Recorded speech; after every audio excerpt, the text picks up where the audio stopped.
Amy का हाथ तेजी से गायब होने लगा। अचानक वो जमीन पर गिर गई। कुछ ही देर में उसके पैर भी गायब हो गए। हस्बैंड ने घबराकर उसका नाम पुकारा। वो बोलने की कोशिश कर रही थी, लेकिन आवाज ही नहीं निकल रही थी।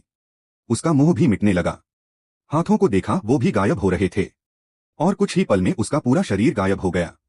फिर भी हस्बैंड को उसकी आवाज सुनाई दी। वो बाहर भागा, लेकिन वहां कुछ नहीं था। वापस आया तो हॉलवे में एक पेपर पड़ा मिला। उस पर सिर्फ एक नाम लिखा था, एमी। असल में ये फैमिली कुछ महीने पहले ही इस घर में शिफ्ट हुई थी। लेकिन तभी पास में खड़ी एक और औरत एमी को देख रही थी। वो जोर से पुकार रही थी, पर एमी ने कुछ नहीं सुना। शुरू में फैमिली नए घर में खुश थी, मगर धीरे धीरे अजीब चीजें होने लगीं। एक सुबह जब एमी उठी तो देखा लिविंग रूम का फर्नीचर अपनी जगह से हटा हुआ था। बाथरूम से आवाज आई, पर जब उसने पर्दा हटाया तो वहां कोई नहीं था। सिर्फ नल खुला रह गया था। कुछ ही दिनों बाद घर की सारी फोटो गायब हो गईं।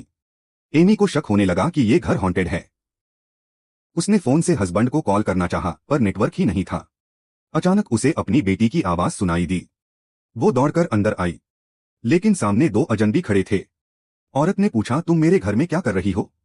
एमी ने फोटो एल्बम देखा तो समझ गई कि ये वही लोग थे जो फोटो में दिख रहे थे। वो जल्दी से यार्ड में भागी। तभी उसे पिछली मालकिन की वो बात याद आई। यहाँ से निकल जाओ, ये घर